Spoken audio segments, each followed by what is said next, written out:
Welcome to the Mi Casa, Su Casa podcast, hosted by Lisa Saenz, powered by Verly. This is where we interview top business professionals, industry leaders, operational managers, and thought leaders from around the nation, diving into hot current topics to help you experience Mi Casa, Su Casa. Well, hey, Shae. Hello. Thanks for being on my show today. I appreciate it. Absolutely. So Shae and I know each other pretty well. We happen to work together. So Shae Spitz, professionally, she's a realtor. She's an investor. She's, A mom. But professionally. But personally, yes, she's a friend of mine. She's a mom. She's a wife. And she's someone that lives here in Columbus and is, I think, doing big things for our community. So I wanted to have you on the show and kind of talk a little bit about that. Yeah, So, I appreciate thanks. it. I appreciate it a lot because it's nice to be asked to be on a podcast to kind of talk about what I have going on. Yep. Rather than on the other end. So I appreciate you inviting me to be here. Absolutely. So biggest, I think, topic of conversation that I was thinking about is you kind of had this thing last week that you've been working on. Yeah. You kind of had this open house and it was kind of a big hit. It was a big hit. It was a big hit. So you want me to talk a little bit more about that? Yeah. So what I'm talking about for some of you that may not have been there, which is fine because maybe you didn't know about it.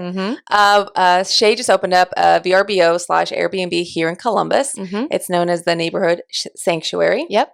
It used to be an old church, That's right. hence the name Neighborhood Sanctuary. Yep. So Shae, you purchased that property, what, about a year ago, year and a half? May 7, 2021. And because you knew exactly what you were going to do with it. Yeah, no. I had an idea. That's what I had an idea of. So I guess the way it started is I was sitting at my office on floor, bored, and that's never a good idea because when I get bored, my mind starts wandering.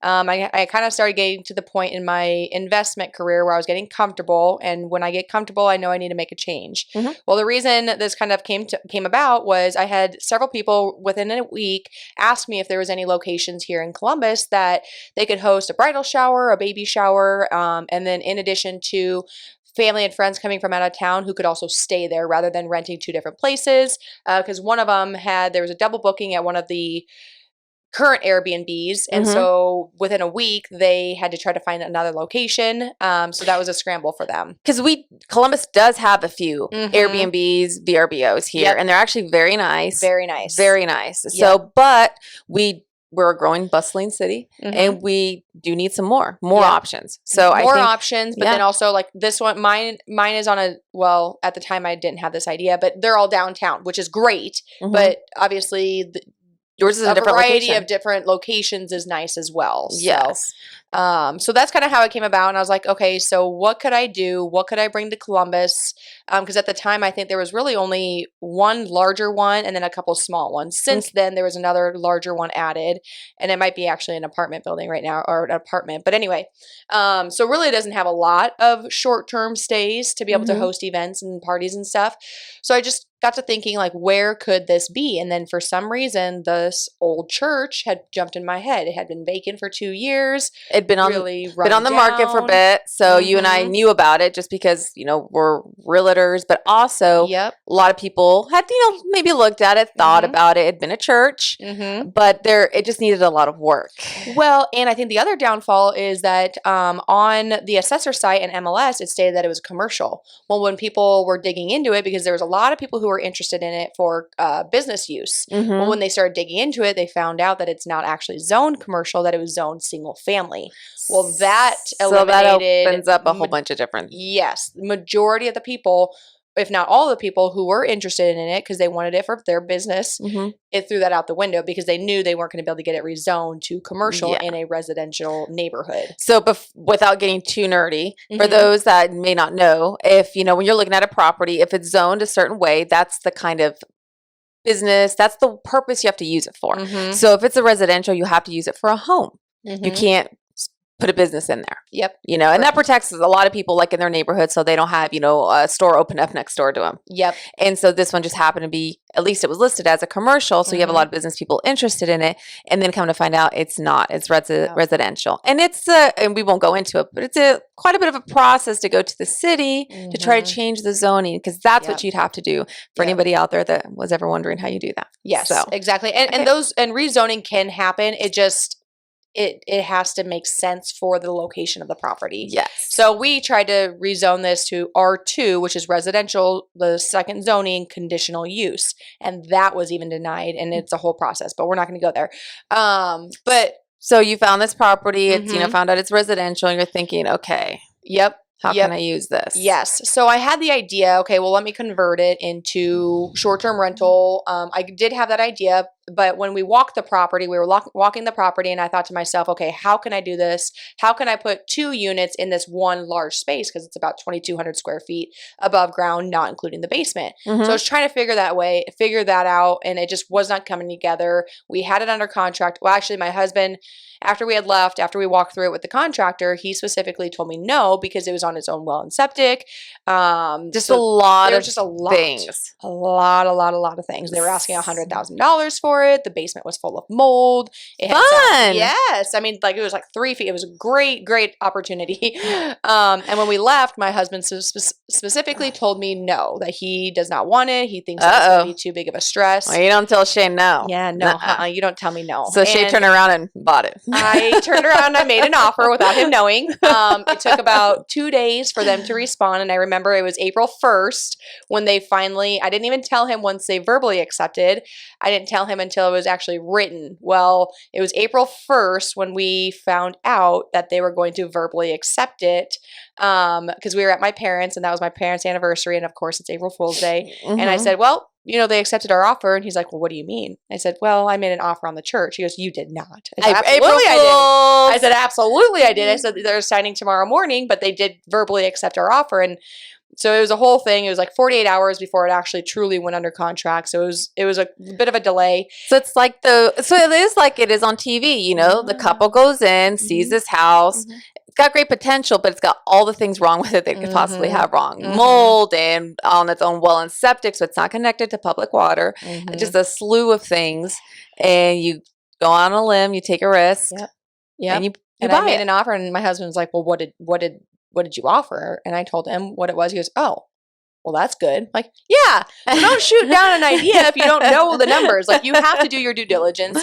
And I knew it was going to be a stress. I didn't realize how big of a stress it was going to be, but I knew it was going to be quite a bit of a headache. But I also knew that the end was going to be a huge benefit for not only the neighborhood, but also the community. Right. And I had the vision, and the vision, it kind of changed as the process went. Of course, you know, I was making decisions kind of on the fly, but it turned out, it exceeded my expectations, and the contractors did a phenomenal job, not only with the construction work, but also dealing with me throughout the whole process.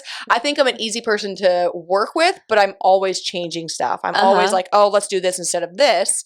And it's tough for contractors to keep up with that, because they have to plan all that stuff out. Yeah, they have to plan it out, you know, and if I'm on the phone with them and I make a change, well, if they're not somewhere to write it down, or if I send them a text, they may not remember. Yeah. It messes up the timeline, things like that. Yep. So I can't get upset with anybody if something doesn't go the way I was imagining it, because I may have told them something else, or they didn't get it written down. So I have nobody else to blame but myself. But so in that case, it got done. Yeah, it got done. And I think, I don't know, I guess, what are your thoughts on it? It got done. I had, you know, just seen a couple of posts here and there. I may not have been a very good friend. I never stopped by to see, hey, what can I do?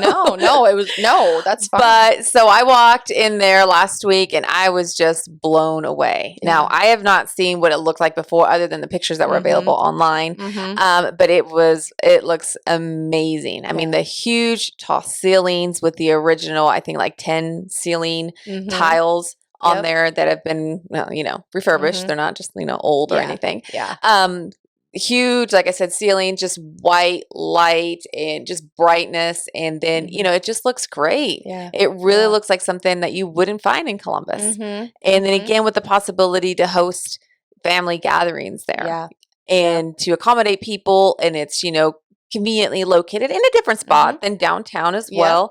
And I just thought this is great. And I think I shared a lot of people's enthusiasm that were there because they too, I mean, we were just looking up and looking around and it just looks so nice. Thank and you. It just looked like it, just so easy to do, like it is on so TV. So it took 30 minutes to within an hour, like it does on TV.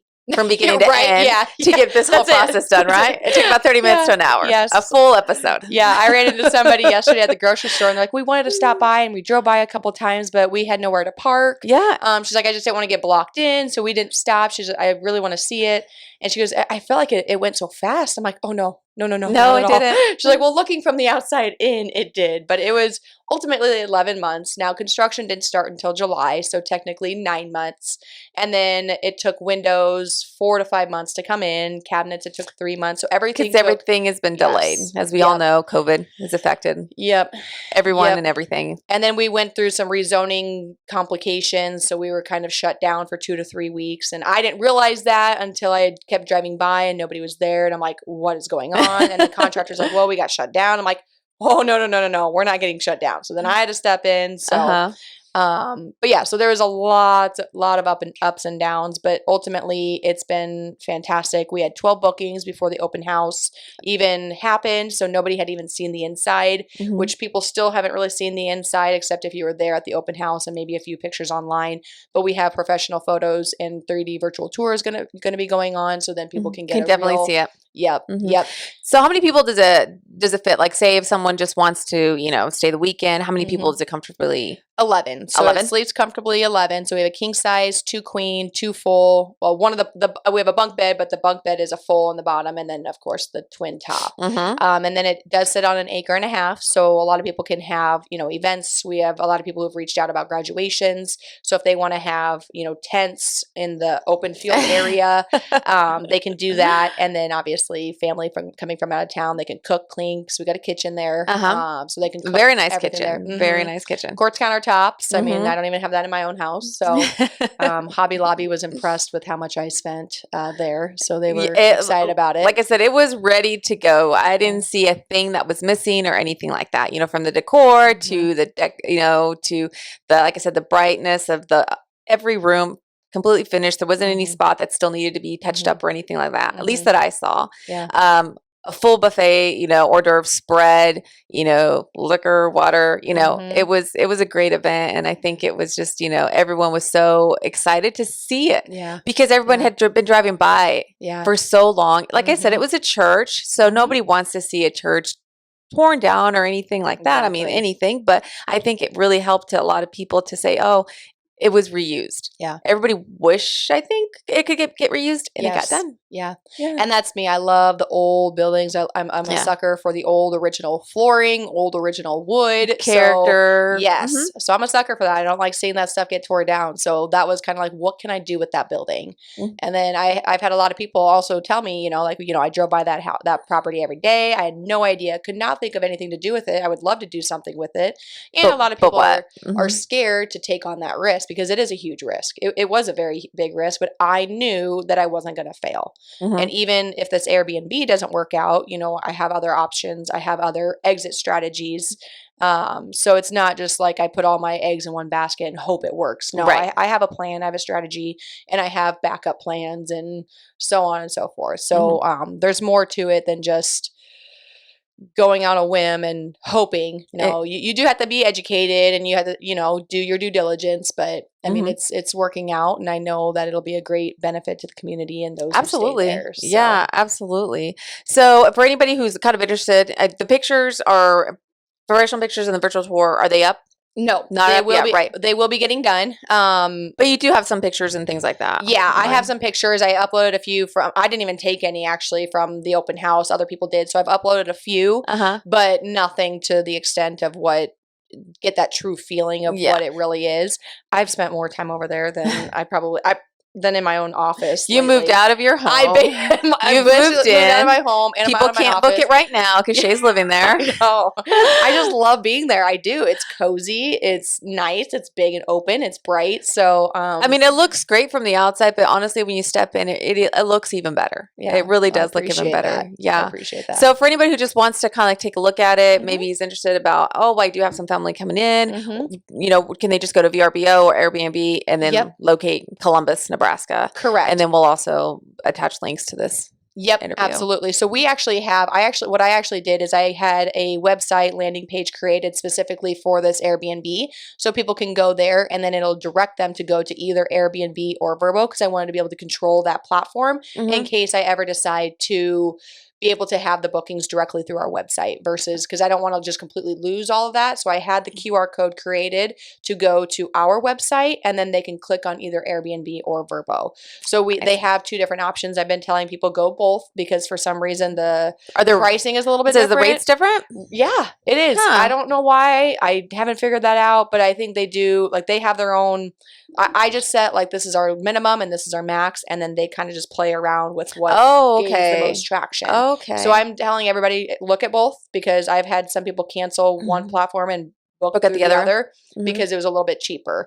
So if you're driving by the location, which is 3770 18th Avenue in Columbus, there's a sign out front and it says book your stay. So if you just scan the QR code. It'll take you right there. Yep, it'll take you right there. So scanning the QR code, some people don't know. You just open your phone, hover over it. Don't take a picture of it. Just hover over it and the link will pop up. You click on it and it'll open it up. Yeah. Then you can go to either Vrbo or Airbnb from there and look at the different pricing. But I'll also have business cards created because that was something that so many people asked about. And they ask about rates, but the rates will completely vary depending on the platform, the day you book, how many days you book, if it's a weekend. So I don't really have a set pricing. And I think that's a new kind of notion that people have to grasp that rates do vary so much because of all those things instead of like a flat rate every day. Yeah, like a hotel. Like a hotel. Yes. So, I mean, to encourage people to do this that maybe, you know, like I said, are more used to like a hotel type of, you know, booking, VRBO and Airbnb, it's just kind of like a fancy name for like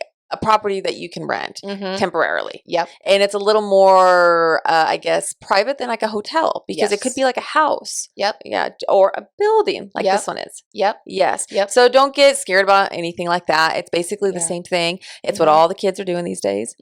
Yes. And, you know, it is ran professionally. So like you said, you have a cleaning crew that comes in there, you know, bedding and everything is changed and cleaned up between stays, between guests and things like that. Sanitize. And we have cameras on the outside, none on the inside, but we do have cameras on the outside that if anything happens or stolen while you're staying there, it's all recorded and we can go back and we can look at it and see. And we paid extra to, you know, the high definition cameras so we can zoom in, we can do all of that. And it's all the way around the entire property. Plus, you know, they can see down into that field. That would also be part of it. So very safe, secure. So it's like a business. It really is like a business, like a hotel. But like I said, it's just a little more inclusive. It's a little more private and things like that. Yep. You were talking about, you know, the platform, the landing page, the QR code, the high def cameras. And I just have to, you know, I'm sure everyone who could be listening is thinking, you know, wow, that's a lot. Do you mind if I ask how old you are? Well, how old do you think I am? Well, how old do you think I am? I'm 30. So actually I'll be 31 here pretty soon. Oh my God, you're old. I know, I'm super old. No, I'm 30. And but I asked that because these all sound like intimidating, technical, big words. Yeah. And it really doesn't have to be like that. You know, you were just someone, you know, who decided to let's start doing this or doing that. I hear flipping homes is easy. I mean, it's not, but it is after you know more about it. Yeah. But these are things that, you know, anyone here in Columbus or anywhere around the world can do, but even especially here in Columbus. Yeah. And well, I'm from a town of 600. So even somebody from a teeny tiny town, you know, anybody can do anything as long as you set your mind to it, as long as you believe in yourself. First of all, you have to believe in yourself because if you don't believe in yourself, nobody else is going to believe in you. And I know this is easier said than done, but not be afraid to fail. Absolutely. Because at least you know, and this sounds very cliche, but at least you tried. Yeah. Instead of having that regret that why didn't I? I wish. Yeah. At least, you know, I did it. I failed, but I did it. I tried. Yeah. And I also don't believe that you truly fail because as long as you don't give up, you never truly fail. So you might have a step back, maybe 10 steps back, maybe 30 steps back, but as long as you keep going. And it doesn't end up maybe the way you thought it was going to start at first, but you may end up with you different. keep going. As long as you get back up, you never truly fail. I mean, who's the gentleman who invented the light bulb? What they say that, Edison? Edison. So he attempted, 99 different times or 999 different times, and it took that 1,000th time to create the light bulb. Yeah. What if he would have given up after 50 or 100 or 150? It would have taken years more for electricity or the light bulb to be invented. Yeah. So I mean, everybody who's successful out there has failed repeatedly. And if you don't fail, you're not going to try. Then you're not even trying. Yeah. I'm not scared of failing at all because I know I will succeed. I mean, I'm going to keep trying. I'm not going to give up. You're not going to give up on this. I'm going to succeed until I do. Yep. Exactly. What is a quote? You don't fail or you keep. I'd have to look it up, but basically you keep going until you succeed, or I don't remember the saying. I'd have to look it up, but I got all sorts of quotes that I'm constantly referencing and thinking about because it is true. Anybody can do anything as long as you set your mind to it, as long as you believe. And I would say the biggest thing is leveraging your time. I didn't create that website. I thought of the idea, but there's no way I would ever be able to create You just find people that do that. Exactly. You find people that do that. The professions. You don't have to be an expert in all of this stuff. Exactly. You have you found someone who did that. You have someone that did the signage in the front, the QR code, the cameras, all of that stuff, the cleaning crew. Yep. The contractors, all that stuff. Yep. And don't get so fixated on the little minor details. You set the big picture and you work your way through it. If you focus so much on the little details, you're gonna scare yourself from doing anything. Because I mean that's kind of like when my husband told me no, because he wants to know everything that is going to go into this. Step by step. Yeah. Okay, I'm not going to know everything. Even if I had to do this project over again, I'm not going to remember it all. So you have to be able to just kind of have that educated due diligence and then just go for it. Right. Did I blow the budget? Probably. I still have bills coming in. I don't know. We'll find out, I guess. I didn't even have a budget. What is the budget? I had an idea of the budget, but especially when it comes to the furniture, my goodness, Hobby Lobby loves me. Well, Hobby Lobby, Hobby Lobby loves years. you. Yes. Don't worry, Columbus people, Hobby Lobby's not going anywhere now. It is not. I've been there twice since the open house. So you can thank Shae for the new Airbnb, VRBO, and for Hobby Lobby staying in business. That's exactly right. So no Slumberland, I bought some stuff from there too. But ultimately, I mean, I want to see other people succeed. I love watching other people step outside their comfort zone. One of my biggest quotes that have always stuck with me is get very comfortable being uncomfortable. Oh yeah. Because absolutely you can't grow if you're not uncomfortable and if you're not taking risks. Yeah. So it is scary and there is a lot of fear, but the benefits far exceed the fear and the risks. Yeah, and just whatever ventures you may take, whether it be this or whatever, and if you do happen to fail that one time, I mean, try it again. Get up, brush it off, get up, and keep going. Try it again. You know how many times kids fail or fall off a bike? They get up and they keep going. You just got to keep doing it. You just got to keep on living. You don't fail unless you stop getting up. So yeah. So okay, well, I think like I said, I just wanted to bring you on, kind of let everyone that maybe didn't know about the open house, which I don't know who didn't know. I know. Right?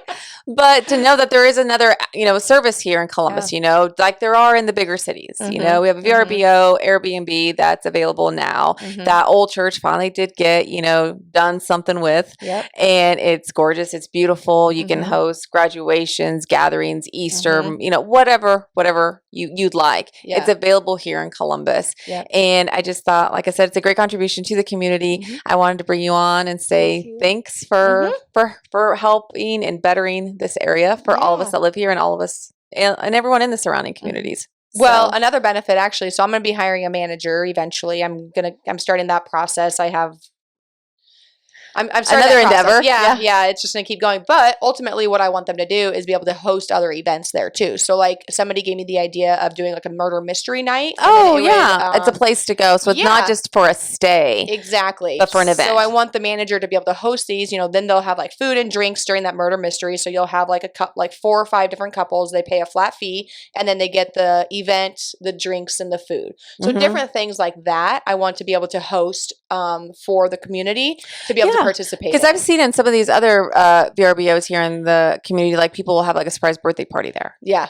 Or something like that. And I think it's perfect, because it's a big space and it's got the kitchen, everything that you can have for to entertaining people, but it's not at your house. No, I know. You don't have to clean up after. You don't have to deep clean. I guess we want you to clean up a little bit, but don't trash the place. Yeah, please don't do that. Please don't do that. So where is it located? So it is actually over on the south side by the soccer fields and kind of over by the airport, west of the airport. So right on 38th Street and 18th Avenue, right on the corner there. So the nice thing is you don't have to drive through a neighborhood. It has its own entrance. Yep. So you're on the corner. You feel like you're in your own little area. Because it's right by the soccer fields, the airport. Because I remember when you were thinking of a name, you did kind of send out a message like, hey, give me some ideas. And I think we did come up with a couple landing of fields. Some of the names I probably won't share that were suggested, but had to do with like, there's an airport, for families, there's the soccer. And so all right there. Yeah, it's right there on that corner, close to the bypass. Hop on the bypass once that casino gets done. Just scoot on over to the casino. Within a mile or so, the YMCA has that new field house going to be going up. So it's all right centrally there. located. Where Columbus is happening. It's growing. It is. So start moving to Columbus. There you go. All right. Well, Shae Spitz, thank you so much for being on here. And for more information, we'll link all that information below. But just drive by and take a picture of that QR code, and it'll take you right to it. Yeah, absolutely. Thank you so much, Lisa. You bet.